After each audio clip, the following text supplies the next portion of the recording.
She stood on the precipice of ruin, forced into an engagement with a monster to save her family's reputation. But her salvation came from the one man who could destroy her heart completely. To the world, Sebastian, the Duke of Kinsley, was her savior, the hero who swept in to rescue an innocent lady from a disastrous courtship. But to Lady Alara, he was the beautiful, agonizing reminder of a love she could never have. He thought he was saving his best friend's little sister. He had no idea she had loved him since she was 12 years old. And he certainly didn't know that by saving her, he was walking straight into a trap that could cost him everything. The air inside the ballroom of Lady Jersey's townhouse was thick with the scent of tuberose beeswax and desperation. It was the height of the 1823 London season, a time when fortunes were made and lives were quietly dismantled behind the flutter of painted fans. Lady Alara Vance stood near a towering arrangement of white lilies, her spine pressed against the cool marble of a pillar. She was 21, an age where the whispers of spinster began to circulate among the vicious tongues of the ton. She wore a gown of pale lavender silk, chosen specifically because it was a color that faded into the background. That was Alara's goal tonight, to be invisible. But invisibility was a luxury she could no longer afford. Across the room, standing beneath the crystal chandelier that cast a fractured rainbow of light over the crowd, was Sebastian, the Duke of Kinsley. Even from this distance, he demanded attention. It wasn't just his height, though he towered over the other lords, nor was it the stark black of his evening wear that fit his broad shoulders with military precision. It was his stillness. While other men preened and postured, Sebastian stood with a bored, predatory grace. He was listening to a bubbling debutante, Miss Clara Higgins. But his eyes the color of a stormy sea, were scanning the room. Alara's heart did that treacherous, familiar stutter. She had loved Sebastian since she was a girl with scraped knees, back when he used to spend his summers at her father's estate, Blackwood Hall. He had been her brother Thomas's best friend. He was the one who taught her how to ride a horse without a saddle, the one who dried her tears when her mother died. He saw her as a sister, a ward, a responsibility. She saw him as the sun around which her entire cold world revolved. "Stop looking at him," a voice hissed in her ear. The spell broke. Alara stiffened as the stench of brandy and stale tobacco invaded her space. She didn't need to turn around to know who it was. Lord Julian Thorne. "I wasn't looking at anyone, my lord," Alara said, her voice trembling slightly. "Don't lie to me, Alara. It's unbecoming of a future viscountess," Thorne sneered, stepping closer so that his chest brushed against her shoulder. To the onlookers, it looked like an intimate conversation between suitors. In reality, it was a cage closing shut. Julian Thorne was a handsome man, in the way a viper is beautiful.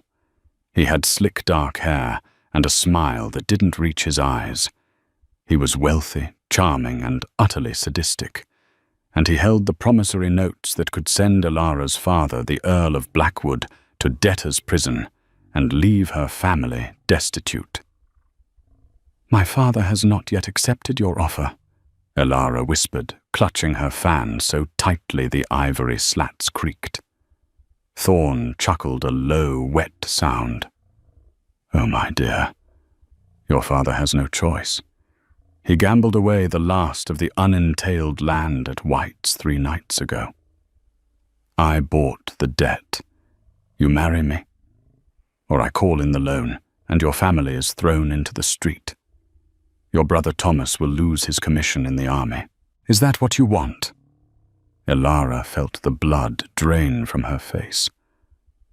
"Thomas, If Thomas lost his commission, it would destroy him.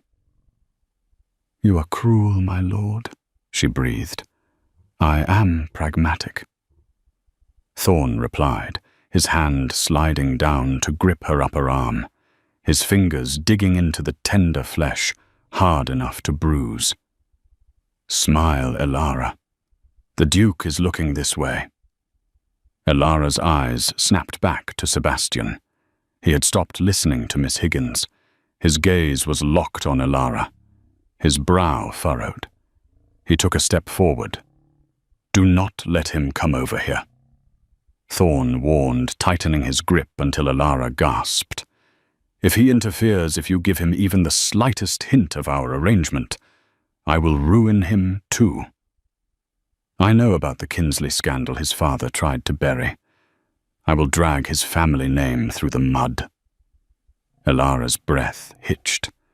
She couldn't let Sebastian be hurt. Not for her. She forced a bright, brittle smile onto her face and turned to Thorn, looking up at him with feigned adoration. "Shall we dance Lord Thorn a waltz?" Thorn smirked, relaxing his grip. "That's better. You'll learn to be an obedient wife yet." As Thorn swept her onto the floor, Elara risked one last glance at Sebastian. He had stopped moving. He stood frozen, watching her in the arms of a monster, his expression unreadable. But Elara knew him better than anyone. She saw the tightening of his jaw, the clenching of his fist. He was confused. He was protective.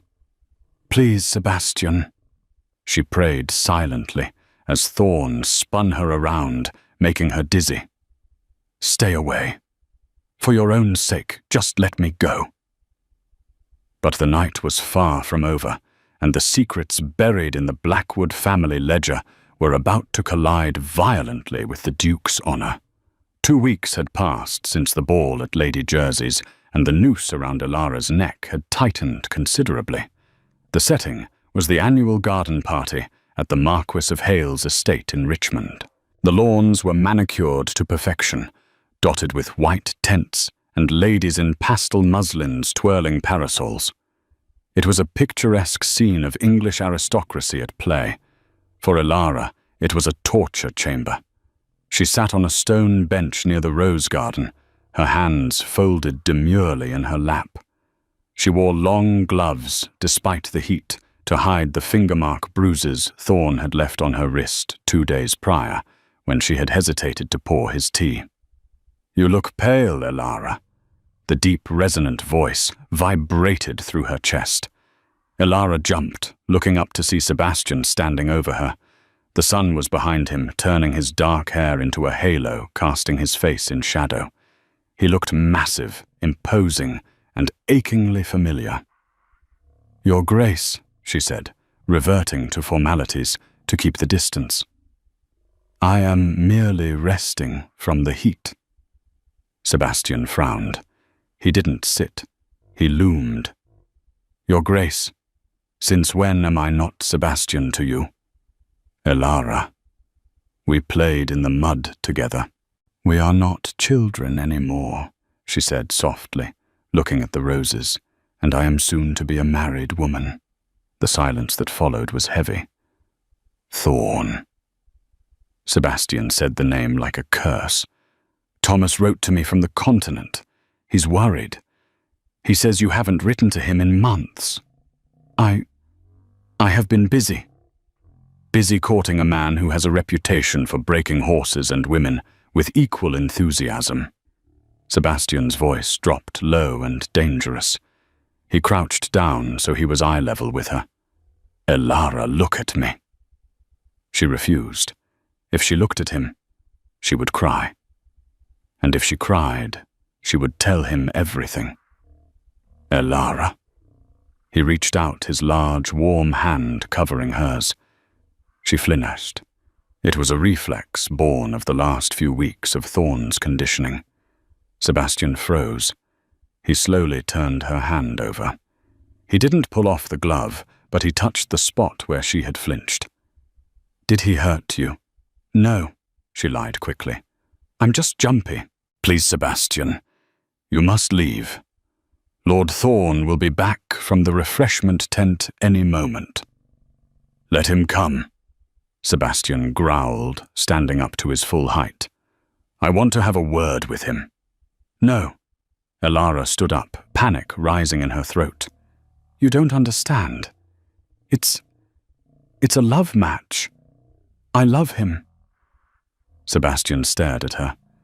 His grey eyes searched her face, looking for the lie. You are a terrible liar, Elara. You always have been. You scrunch your nose. I am not. Ah, Kinsley, I see you are entertaining my betrothed. Julian Thorn appeared from the hedgerow, holding 2 glasses of lemonade. He looked impeccable, but his eyes were hard flints of obsidian. He walked over to Elara, handing her a glass, and then deliberately placed a possessive hand on the small of her back. Elara went rigid. Sebastian watched the interaction with the focus of a hawk, spotting a field mouse. Thorn, Sebastian nodded curtly. I was just congratulating Lady Elara. Though I admit the engagement came as a surprise, I wasn't aware the Earl of Blackwood was looking for a match for his daughter so urgently. It was a subtle dig at Thorn's status, wealthy, yes, but not ancient nobility like the Kinsleys or Blackwoods. Thorn smiled, showing too many teeth. When 2 hearts are in accord, why wait? In fact, Elara and I were just discussing the date. We are thinking next month. Next month? Sebastian's voice was ice. That is barely enough time for the banns. We are eager. Thorn said, his fingers digging into Elara's waist. She gasped a small, involuntary sound of pain. It was slight, barely a whisper of sound. But Sebastian heard it. The change in the air was instantaneous. The civilized veneer of the garden party vanished. Sebastian took 1 step forward, invading Thorn's personal space. The Duke was 3 inches taller and significantly broader than the Viscount. Take your hand off her, Sebastian said. It wasn't a request. It was a command given by a man who owned half the county. Thorn bristled. She is my fiancée Kinsley. I will touch her as I please. I said. Sebastian's voice dropped to a terrifying whisper. Take your hand off her, or I will break it. The tension was palpable. A few guests nearby stopped talking and turned to watch. Thorn, realizing a scene here would not favor him against a duke, slowly removed his hand, raising his palms in mock surrender. You are overstepping, Kinsley. You have no claim on her. I have the claim of friendship, Sebastian snapped. He turned to Elara, his eyes blazing. Elara, come with me. I can't, she whispered, tears finally spilling over. Sebastian, please just go. I am not leaving you with him. Sebastian reached out and took her arm, gentle, so gentle compared to Thorn. Your father is a fool if he thinks this man is worthy of you, and Thomas would never forgive me if I let this happen. Thomas isn't here, Thorn barked, losing his composure. And her father has agreed. The contract is signed, Kinsley. She is mine, unless you plan to pay off the £40,000 Blackwood owes me. The number hung in the air like smoke. Elara closed her eyes. It was out. The humiliation was complete. Sebastian went still. He looked from Thorn's smug face to Elara's tear-streaked one. The puzzle pieces clicked into place. The urgency, the fear, the love match. 40,000, Sebastian repeated quietly. Gambling debts, Thorn sneered. Your precious Elara is nothing more than collateral. She's paying for her father's sins. So unless you want to write a check right now, Duke, back off. Thorn reached for Elara again. Sebastian moved faster than thought. He stepped between them, shielding Alara completely with his body. "Send the bill to Kinsley House," Sebastian said, his voice ringing clear across the lawn. Thorne blinked. "What? The debt?" Sebastian said, his voice dripping with disdain. "I'm assuming the debt of the Earl of Blackwood. Every penny. Send the ledger and the promissory notes to my solicitor by morning." You can't be serious," Thorne stammered. £40,000. I lose more than that on a bad year of harvest." Sebastian lied smoothly. It was a fortune even for him, but he wouldn't let Thorne know that. "Consider the debt paid, which means the contract is void." Sebastian turned to Alara. She was staring at him, her mouth slightly open, horror and awe warring in her eyes. "Sebastian, you cannot," she gasped. "It is too much." "It is nothing," he said firmly. He offered her his arm, properly this time. "Lady Alara is leaving with me. If you try to stop us, Thorne, I will have you arrested for extortion. I imagine the magistrates would be very interested in how you acquired those debts." He didn't wait for a response. He tucked Alara's hand into the crook of his arm and began to walk her toward the main house, away from the prying eyes, away from the monster. Alara's legs were shaking so badly, she could barely walk. He had bought her. Effectively, the Duke had just bought her freedom. As they reached his carriage, emblazoned with the Kinsley crest, he helped her inside. The door shut, sealing them in the plush velvet interior. The carriage lurched forward. Alara looked at him from across the bench. He looked angry. Not at her, but angry nonetheless. "Why?" she whispered. "Sebastian, why did you do that?" He looked at her, his expression softening into that brotherly affection that cut her deeper than any knife.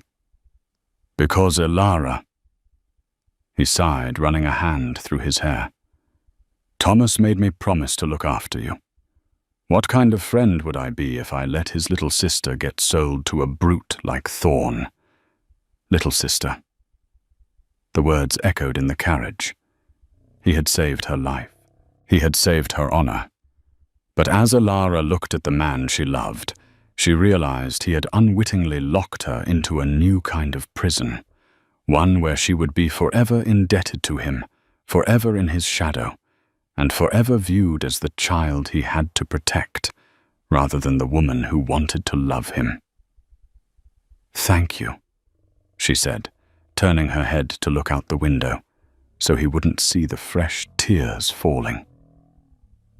"You are a very good friend." And in the reflection of the glass, she saw Sebastian watching her, a strange, confused darkness in his eyes, as if he wondered why saving her didn't feel like a victory, but like the beginning of a war. The journey to Sebastian's ancestral seat. Oakhaven took 2 days of grueling travel. For the first few hours, the carriage had been filled with the frantic energy of their escape.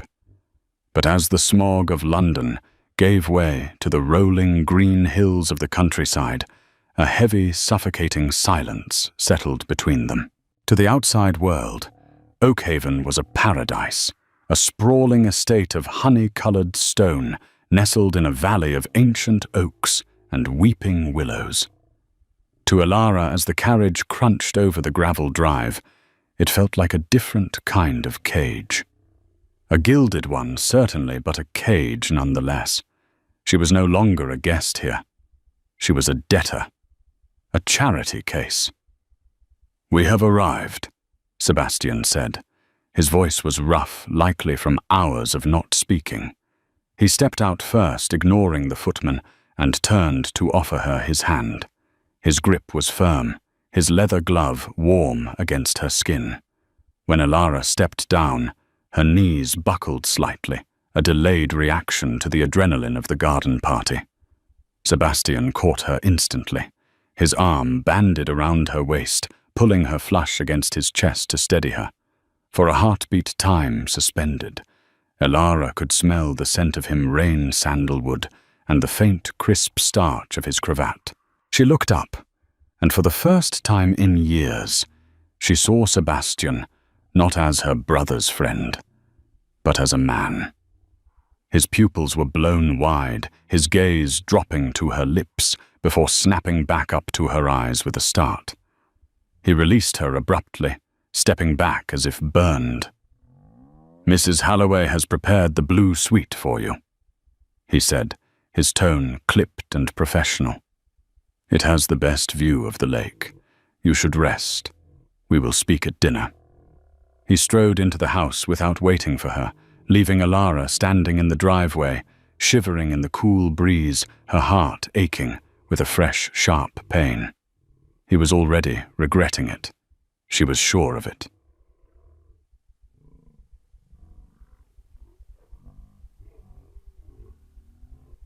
Dinner that evening was a torture of politeness. They sat at opposite ends of a mahogany table, long enough to seat 20. The distance between them felt like a canyon.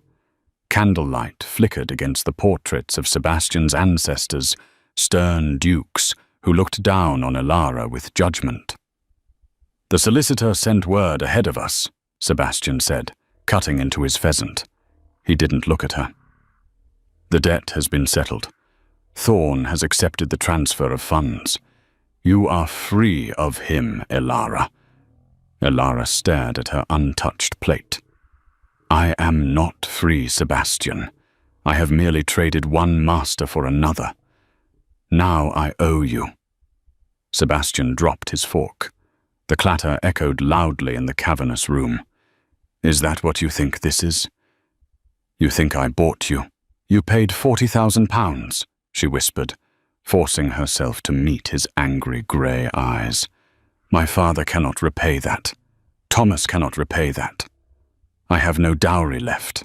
How am I to look at you? How am I to live in your house, knowing I have cost you a fortune?" "Money is irrelevant to me," Sebastian said, his voice low. "It is relevant to me," Elara cried, standing up. Her chair scraped against the floorboards. "I have my pride, Sebastian. I was prepared to marry Thorn because it was my duty to save my family. You took that choice away. And now I am nothing but a burden to the man I—" She stopped herself. The words, "the man I love," hung on the tip of her tongue, dangerous and terrifying. Sebastian stood slowly. He walked the length of the table until he stood in front of her. The candlelight caught the sharp angles of his cheekbones. He looked exhausted. "The man you what?" he asked softly. Elara swallowed hard, turning her face away. "The man I respect. The man who is my brother's best friend." Sebastian let out a short, humorless laugh. He ran a hand over his face. "Right. Thomas. Always Thomas. You know, Elara, sometimes I wish you would see me. Just me. Not the hero, not the savior, and certainly not just Thomas's friend." He reached out his fingers, grazing her chin, tilting her face back toward him. The touch was electric, sending a jolt straight to Elara's toes. "You are not a burden," he said, his voice dropping to a husky register that made her breath hitch. "You are familiar. You are the only thing in my life that makes sense. When I saw Thorn touching you, I didn't think about the money. I didn't think about Thomas. I thought about how much I wanted to tear the world apart to get his hands off you." Elara's eyes widened. The air in the room grew thin. This was not brotherly affection. This was something darker, hotter, more confusing. "Sebastian," she breathed. He leaned in, his gaze dropping to her mouth again. He was so close she could feel the heat radiating from him. The silence stretched heavy with unsaid words and terrified hope. Then the clock in the hall chimed the hour. The spell shattered. Sebastian blinked, stepping back, his mask of indifference sliding back into place. "Go to bed, Elara," he said, turning his back to her. "We will discuss your father's finances in the morning. Good night." Elara fled the dining room, her heart pounding a frantic rhythm against her ribs. She had escaped Lord Thorn, but she was in grave danger of losing something far more precious at Oakhaven. She was falling deeper in love with a man who saved her out of duty, yet looked at her as if he wanted to devour her. 3 days of rain followed. Oakhaven was wrapped in a grey mist that obscured the outside world, creating a forced intimacy within the manor walls. Elara tried to make herself useful. She organized the library. She mended linens that didn't need mending, and she avoided Sebastian. But a house, no matter how large, is small when two people are acutely aware of each other's presence. She found him in the library on the 4th afternoon.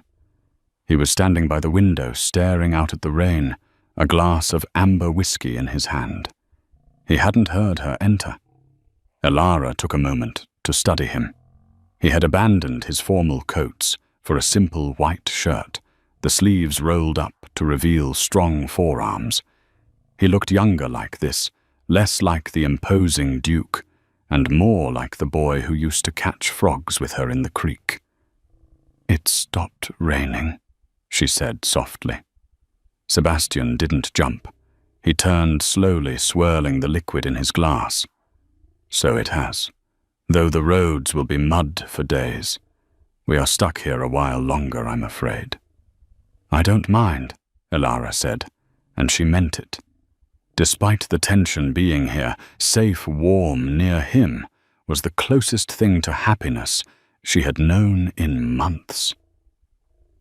"Elara," Sebastian started, his tone serious. "I received a letter from London this morning." Elara's stomach dropped. The piece was over. "From my father?" "No, from my aunt, Lady Danbury." Sebastian walked over to his desk and picked up a piece of heavy parchment. "It seems Lord Thorn has not taken his defeat graciously." "What has he done?" Elara stepped forward, her hands clutching her skirts. Sebastian's jaw tightened. "He is spreading rumors. He is telling anyone who will listen that you and that we eloped, that I took you from the garden party, not to save you, but to make you my mistress." Elara gasped, her hand flying to her mouth. "Mistress, but everyone knows you are my brother's friend. They know you are honorable. They know I am a man," Sebastian said bluntly. "And they know you are a beautiful young woman staying in my house unchaperoned while your father is conveniently absent. Mrs. Halloway is here. Mrs. Halloway is a housekeeper. Elara, to the ton, she counts for nothing." Sebastian slammed the letter down on the desk. "Thorn knows exactly what he is doing. He couldn't have you, so he decided to destroy your reputation, so no one else would want you. He has ruined you." The word hung in the air. Ruined. For a woman of her station, it was a death sentence. It meant social exile. It meant she could never marry a respectable man. It meant she would be a pariah. Elara felt the tears prick her eyes, hot and fast. I must leave.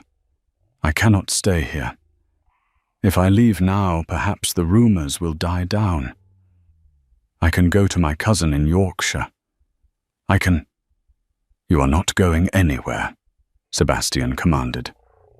"I have to," Elara cried, the panic rising. "Don't you see, if I stay, I drag you down with me, the Kinsley name, your reputation. I will be the scandal that defines you. I won't let that happen. You saved me, Sebastian. I won't repay you by destroying your standing in society." She turned to run towards the door. "Elara, stop!" Sebastian moved with startling speed. He crossed the room and caught her by the arm before she could reach the handle. He spun her around, pulling her hard against him. "Let me go," she sobbed, pushing against his chest. "Let me go, Sebastian. I won't ruin you." "You could never ruin me," he shouted, his voice echoing off the book-lined walls. He gripped her shoulders, shaking her slightly to make her look at him. "Do you think I care about the whispering of old biddies in London? Do you think I care about society?" "You should," she wept. "You are a duke. I am a man who is tired of watching you suffer." His voice broke, losing its anger and replacing it with desperation. "I tried to do this the right way. I tried to be the friend. I tried to keep my distance because I thought you deserved better than a brooding, cynical man who has forgotten how to be gentle." He stared down at her, his eyes searching hers, frantic and raw. "But Thorn has forced my hand," Sebastian whispered. "He thinks he has destroyed you. He thinks he has won. But he has forgotten one thing." Elara trembled in his grasp, mesmerized by the intensity in his gaze. "What?" "He forgot that I don't give up what is mine." Elara's heart stopped. "Yours?" Sebastian took a deep breath, his thumb stroking the hollow of her collarbone. "There is only one way to fix this, Elara. Only one way to slant the rumors and protect you from Thorn forever." He dropped to one knee. Elara froze. The world tilted on its axis. "He couldn't mean—" "Sebastian," she whispered. "Get up." "No." He looked up at her, and there was no romance in his face, only a fierce, determined resolve. "Marry me, Elara." It was the words she had dreamed of hearing since she was 12 years old. But not like this. Not as a strategic maneuver. Not as a way to fix a scandal. "You don't want to marry me," she said, her voice shaking. "You are doing this out of duty. Because of Thomas. Because you feel responsible." "I am doing this because you are ruined, and it is my fault," Sebastian snapped, frustration leaking through. "I took you from that party. I brought you here. I am the reason your reputation is in shreds. Honor demands I make it right." Honor. The word cut her like a blade. He didn't say love. He didn't say desire. He said honor. Elara looked down at the man she adored. He was offering her everything, his name, his protection, his life. But he was withholding the one thing she truly wanted, his heart. If she married him now, she would be trapping him just as surely as Thorn had tried to trap her. She would be the wife he was forced to take the obligation he had to fulfill. But what choice did she have? If she refused, she was destitute and disgraced.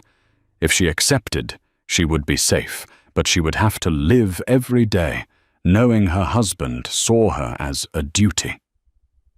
"Elara," Sebastian said, taking her hand. His grip was almost painful. "Say yes. Let me protect you. Let me give you the world. You will never want for anything again. I swear it." "Except your love," she thought bitterly. She looked into his grey eyes, seeing the desperation there. He needed to fix this. He needed to be the hero. Slowly, heartbreakingly, she nodded. "Yes," she whispered, a tear sliding down her cheek. "I will marry you, Sebastian, but not for your honor. I will do it because I love you," she said silently. "And I will spend the rest of my life trying to make you forgive me for it." Sebastian let out a breath he seemed to have been holding for an eternity. He pressed his lips to her hand, a formal binding seal. "Good," he said, standing up. He looked relieved, but the wall was back up. The moment of raw emotion was gone, replaced by the efficient Duke. "I will send for the license immediately. We will be married in the village chapel by the end of the week." He turned and walked back to his desk, already reaching for a quill to begin drafting the necessary letters. Elara stood alone in the center of the room, shivering despite the fire. She was engaged to the Duke of Kinsley. She had won the fairy tale. So why did it feel like a tragedy? The village chapel of Oakhaven was centuries old, a structure of damp grey stone that smelled of beeswax old parchment and the relentless English rain that drummed against the stained glass windows.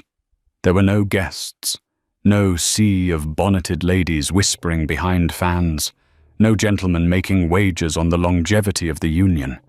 There was only the vicar, a bewildered-looking man named Reverend Miller. Mrs. Halloway, the housekeeper who served as a witness, and the two of them.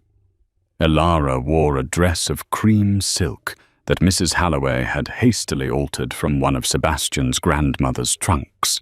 It was beautiful, trimmed with Belgian lace, but it felt heavy like a costume for a play she hadn't auditioned for. Around her neck sat the Kinsley diamonds, a heavy collar of ice that felt cold against her skin. "Do you, Sebastian Arthur Sterling, Duke of Kinsley, take this woman to be your lawfully wedded wife?" Sebastian stood beside her, a tower of black wool and starch. He didn't look at the Reverend. He looked at the altar, his jaw set so hard, a muscle feathered in his cheek. "I do," he said. His voice was steady, void of emotion. It was the voice he used when giving orders to his estate manager. "And do you, Elara Rose Vance?" Elara looked up at Sebastian. She studied his profile, the straight nose, the dark lashes that concealed his eyes, the lips she had dreamed of kissing 1,000 times. This was the moment. She was marrying the man she loved. It should have been the happiest moment of her life. But as she looked at him, she realized he wasn't really there. He had retreated deep inside himself, doing this act of chivalry to save his best friend's sister. He was sacrificing his freedom for her honor. "I do," she whispered, her voice cracking. The exchange of rings was a blur. His hand was warm, large, and steady as he slid the heavy gold band onto her finger. It fit perfectly. It felt like a shackle. "I now pronounce you man and wife." There was no kiss. Sebastian merely bowed his head toward her, a sharp, formal nod, and offered her his arm. "Come, Elara. The carriage is waiting."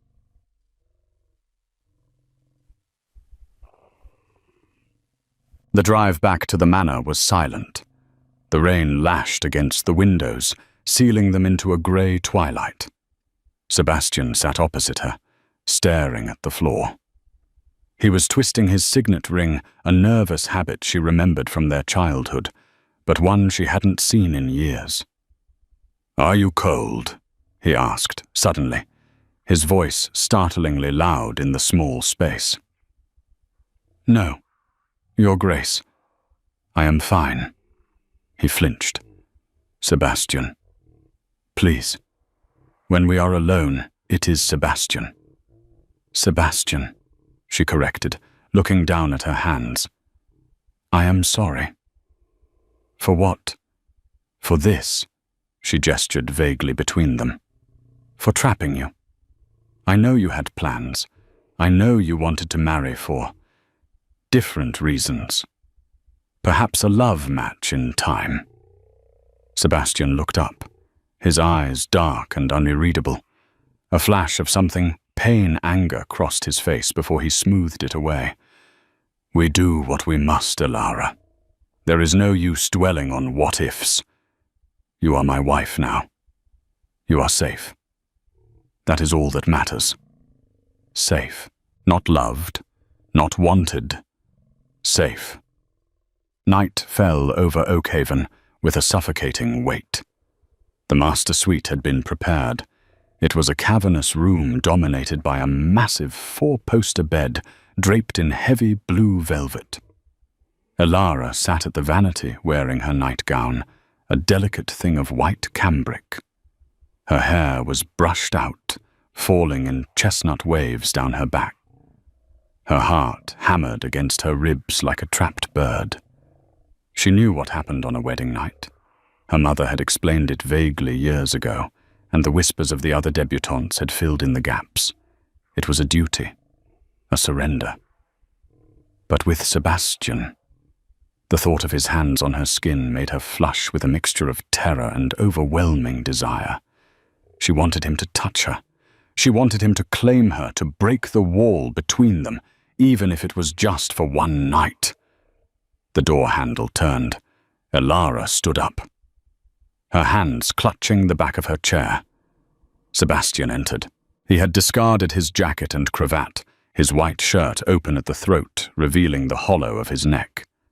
He looked devastatingly handsome and utterly exhausted. He stopped in the center of the room, his eyes sweeping over her, taking in the white gown, the loose hair, the trembling of her hands. He stayed where he was. He didn't come closer. "Elara," he said, his voice rough. "Sebastian," she breathed. He took a step toward her, then stopped. He looked at the bed, then back at her. He saw the fear in her eyes, fear born of nervousness and the sheer magnitude of her love for him. But Sebastian didn't see love. He saw a frightened girl he had known since childhood, forced into a marriage she didn't want by a cruel twist of fate. He saw a victim, and he refused to be another man taking something from her. "I will not." He cleared his throat, looking away. "I have ordered a bed made up in the adjoining dressing room." Elara felt the blood drain from her face. It was a rejection so absolute, it felt like a physical blow. "Oh, you have been through a great deal," Sebastian said, his voice tight, as if he were in pain. "Thorn, the scandal, the travel. You are exhausted.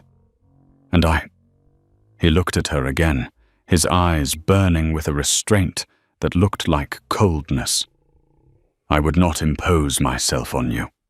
Not when this marriage was forced upon you." "Forced," Elara whispered. "Sebastian, I gave you my word. I would protect you." He cut her off, his tone final. "And that includes protecting you from expectations. You are the Duchess of Kinsley now. You have my name. You have my fortune. But you do not have to give me your body in payment." He thought he was being noble. He thought he was giving her a gift. He didn't realize he was breaking her heart.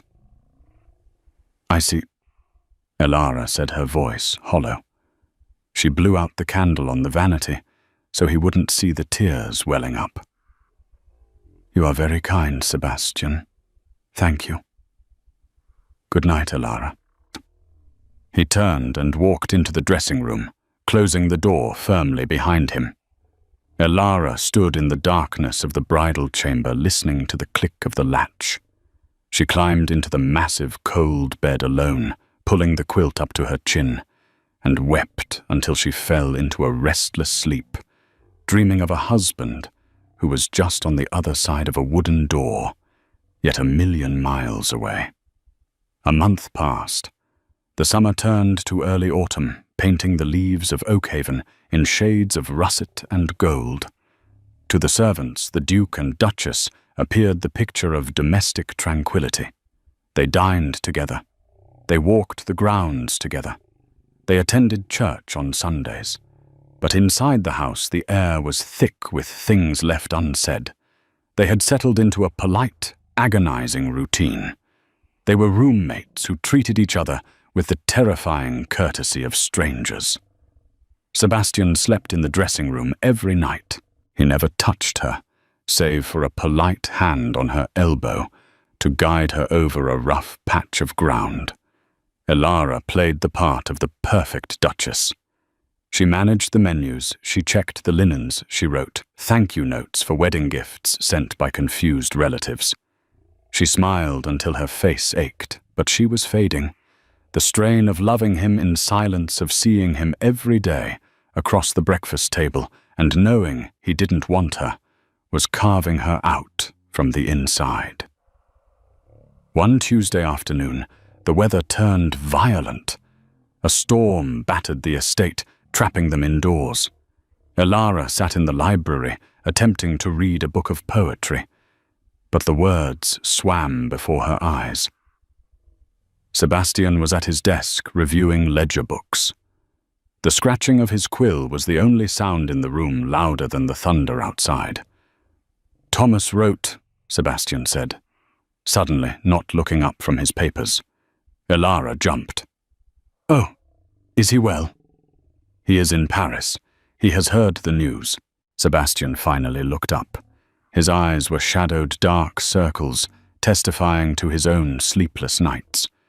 "He is furious with Thorn, but he is confused about us." "Confused? He asks if you are happy," Sebastian said. He put the quill down. "He asks if I am treating you well." "You are treating me perfectly," Elara said automatically. "You have been nothing but generous." Sebastian's hand slammed onto the desk. The sound cracked like a whip. "Generous." He spat the word out. He stood up, pacing toward the fireplace. "Kind. Good. Honorable.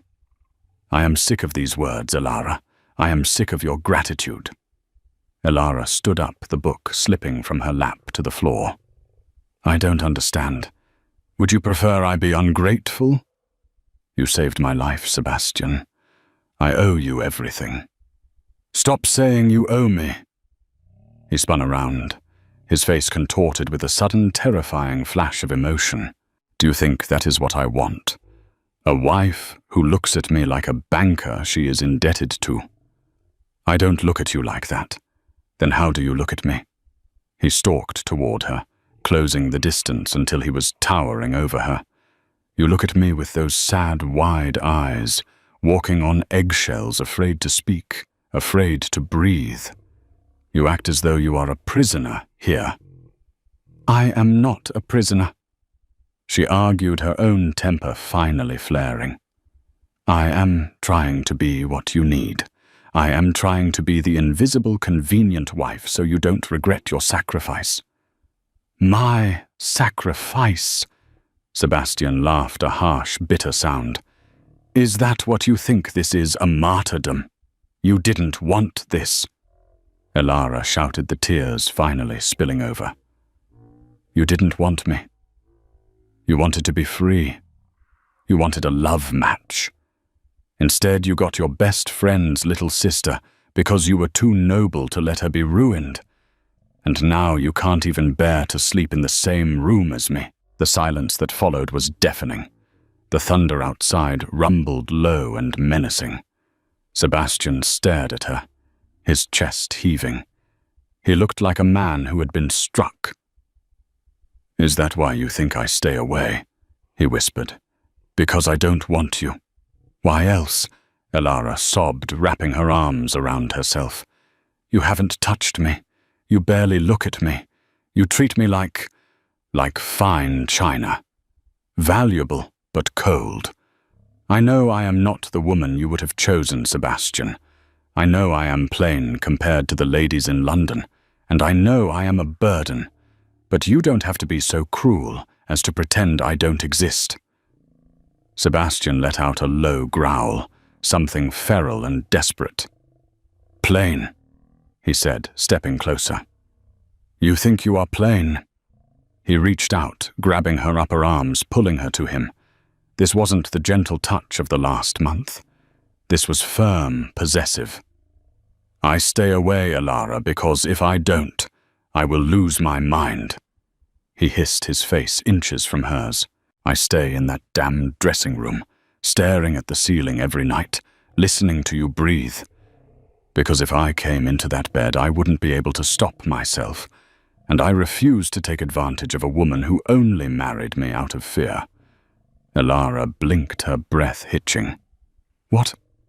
I didn't want a love match with some stranger in London, Sebastian said, his voice shaking with the force of his confession.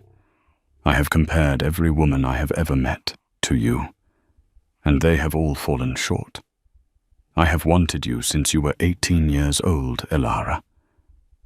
But you were Thomas's sister. You were forbidden. And then you were with Thorn. He released one of her arms to cup her face, his thumb wiping away a tear. When I saw him touch you, I wanted to kill him, Sebastian whispered. Not because of honor, because of jealousy. Burns in your gut, blind jealousy.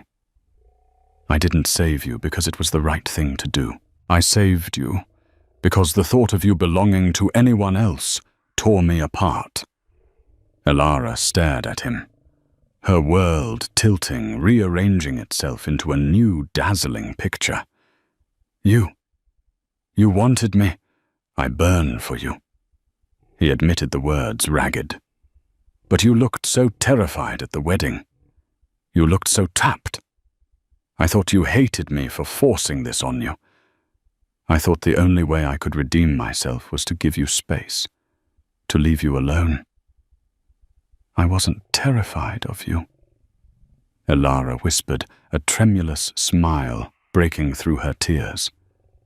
I was terrified because I loved you so much, and I thought you only saw me as a duty. Sebastian went still. His eyes searched hers, wet and vulnerable. Say that again. I love you, Sebastian, she said, her voice gaining strength. I have loved you since the day you taught me to skip stones at Blackwood Hall. I didn't want Thorn. I never wanted anyone but you. When you proposed, I cried, not because I was trapped, but because I thought I would spend my life beside you, never being truly loved by you. The realization hit Sebastian like a physical force. The tension, the anger, the months of agonizing restraint, it all crumbled. You love me? He asked, his voice full of wonder. Desperately, she replied. He didn't speak again. He crushed his mouth to hers. It wasn't a gentle kiss. It was a storm. It was weeks of starvation and silence and longing pouring out in a single moment. Sebastian's arms wrapped around her, lifting her off her feet, pressing her against the hardness of his body. Elara clung to him, her fingers tangling in his hair, pouring every ounce of her secret love into the kiss. He kissed her until they were both breathless, until the world outside the library ceased to exist. I am an idiot, Sebastian murmured against her lips, setting her down but refusing to let her go. We have wasted so much time. We have time now. Elara smiled, touching his cheek. Sebastian looked at her, his eyes blazing with a heat that made her knees weak, the look she had prayed for, the look of a man looking at his wife, not his ward. Yes, he said, scooping her up into his arms effortlessly. We have the rest of our lives. But first, I believe I have a wedding night to attend to. He carried her out of the library, past the startled footman, and up the grand staircase toward the master suite. The storm raged on outside, but the cold silence of Oakhaven was finally broken, replaced by the warmth of a love that had survived secrets, scandals, and its own stubbornness. The London season of 1824 began with a frost on the ground, but inside the gilded halls of the aristocracy, the atmosphere was scorching with gossip. The Duke and Duchess of Kinsley had returned. It had been 6 months since their hasty marriage and retreat to the country. The Ton expected to see a broken woman and a resentful husband bound together by duty and scandal. Instead, when the doors to Lady Danbury's ballroom threw open, the room fell silent. Sebastian entered first, looking more commanding than ever in black velvet. But he did not stride in alone. He turned, extending his hand with a reverence that made the debutantes sigh, and led Elara into the light. She was radiant. Gone was the pale, terrified girl in lavender who tried to blend into the walls. The Duchess of Kinsley wore deep crimson silk that shivered against her skin, and around her throat the Kinsley diamonds glittered like stars. But the most striking thing was not her jewels, it was the way she held her husband's arm, not for support, but in possession. They moved through the crowd like a single entity, an impenetrable front of shared secrets and quiet laughter. "They are staring," Elara whispered, leaning slightly toward Sebastian's ear. "Let them stare." Sebastian murmured, his thumb stroking the inside of her wrist, a private caress in a public room. "They are merely jealous that I have the only woman in the room worth looking at." Elara smiled, a genuine, dazzling thing. "Flattery will get you everywhere, Your Grace." "I am counting on it." But the night could not remain perfect. As they neared the refreshment tables, the crowd parted like the Red Sea. Standing there holding a glass of champagne that trembled slightly in his hand was Lord Julian Thorne. He looked diminished. His coat was slightly threadbare, his eyes bloodshot. The rumors of his cruelty had spread, and without the Blackwood estate to bolster his finances, his gambling losses had caught up with him. "Kinsley," Thorne sneered, though his voice lacked its former venom. "And the Duchess. How quaint. Playing the happy couple, are we?" The music seemed to stop. The nearby guests leaned in, hungry for a scene. Sebastian stiffened, his protective instinct flaring. He moved to step in front of Elara, to shield her as he always had. But this time, Elara placed a hand on his chest, gently stopping him. She stepped forward, meeting the gaze of the man who had almost destroyed her life. She didn't look down. She didn't flinch. "We are not playing Lord Thorne," Elara said, her voice clear and bell-like in the quiet room. "We are living, a concept you might find difficult to understand given that you feed off the misery of others." Thorne's face flushed an ugly, mottled red. "You hold your tongue, girl. You are only a duchess because your father couldn't pay his debts.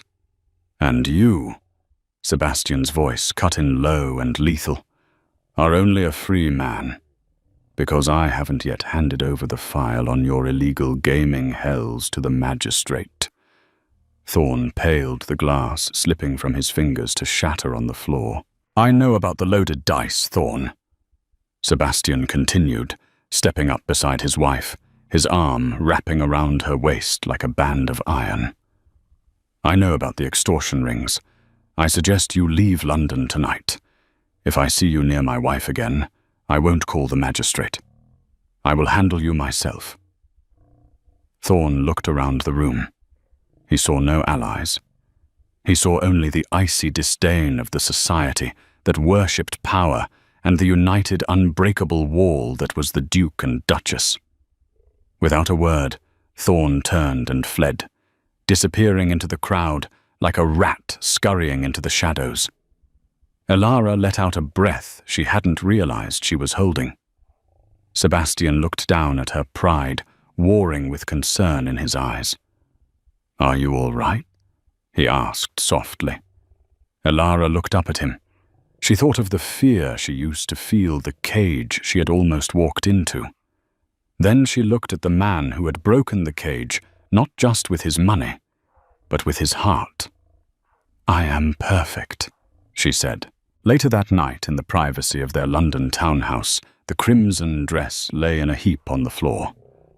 The fire crackled in the grate, casting long shadows across the bed, where they lay tangled together, limbs heavy with the sweet exhaustion of lovemaking. Sebastian propped himself up on one elbow, tracing the line of Ilara's jaw. "I never asked you," he whispered, his voice raspy. "Are you happy truly? Not just safe, but happy?" Ilara reached up, tangling her fingers in his dark hair, pulling him down until their foreheads rested together.